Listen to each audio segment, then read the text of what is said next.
So the European Parliament sent a very powerful message, recognising Juan Guaido as interim president. Where does your party and where do you stand on that?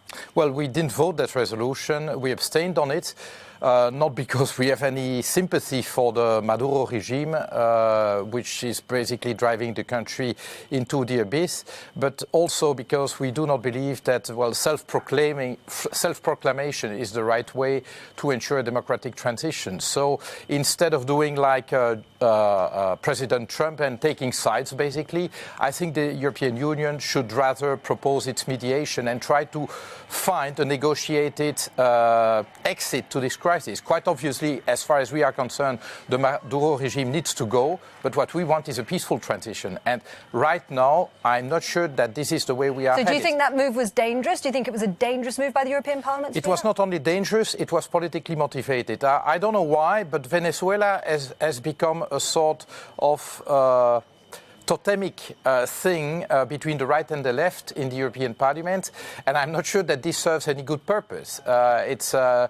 Sakharov Prize was given last year to the Venezuelan opposition, and that was basically giving the possibility to the opposition to deliver a very aggressive speech in the European Parliament. Again, I am not sure that this is the wisest way for Europe to take part in the resolution of the crisis in Venezuela. Well, I'd like now to turn to some other issues facing Europe, and obviously the EU, Britain are in the grips of Brexit. Yeah. Now, Theresa May is desperately trying to get her withdrawal deal through Parliament. Isn't it time that the EU showed a little bit more flexibility towards her? Yeah, but again, I mean, this is really a gross misrepresentation of things. It's not that we are inflexible. The thing is that the Good Friday Agreement is inflexible. I mean, if you wanted to reach peace 20 years ago in Northern Ireland, well, you had to find a constructive ambiguity. And that constructive ambiguity was to allow the reunification of the island without doing it. So the Unionists would be happy because they would stay in the United Kingdom, and the Republicans would be happy because, well, actually, for their daily lives, it's as if Northern Ireland was reunited with Ireland. And one condition for that was the absence of any border between Northern Ireland and the rest of the island. And that was made possible by the common membership of both the UK and the Republic of Ireland to that thing called the European Union. Now, if the UK withdraws, it saps the basis of the Good Friday Agreement. So it has to replace that missing foundation by something else that performs the same effect. And that is a backstop. And what we propose is to say, well, the problem or the constraint lies in Ireland, so let's give special treatment to Northern Ireland so that we preserve the Good Friday Agreement and we free the rest of the United Kingdom to do its own free trade deals and all the rest of it. And it was at the British government's insistence that we extended this backstop to the entire United Kingdom. We, EU27, were not that happy doing that. We would have preferred a special treatment for Northern Ireland, but we conceded a whole UK backstop, and now they're not happy with that. So I sense frustration. Is there Absolutely. Absolutely, there's a lot of frustration because there's a persistent denial of reality by many British politicians, or they fake denial of reality. Actually, they know the constraints, but they pretend that they don't exist. And it's these damn Europeans who are inflexible. But what they are asking us, and that must be very clear, would be to accept the UK having its own trade policy, its own regulations. That is all fine. And then to open, well, we should open a 500 kilometers plus backdoor into the single market, because what they say is that we will diverge from you guys. We are going probably to reduce environmental standards, social standards, fiscal standards. But then what we want you is not to police the border between Northern Ireland and the UK and the Republic, basically allowing goods to enter the European Union without any checks. Well, they wouldn't even need a free trade agreement after that because, well, they would have a wide door open into the single market without any checks. How can they ask that from us? I mean, it's as if we Europeans would say to the Brits, you want control of your borders for the people.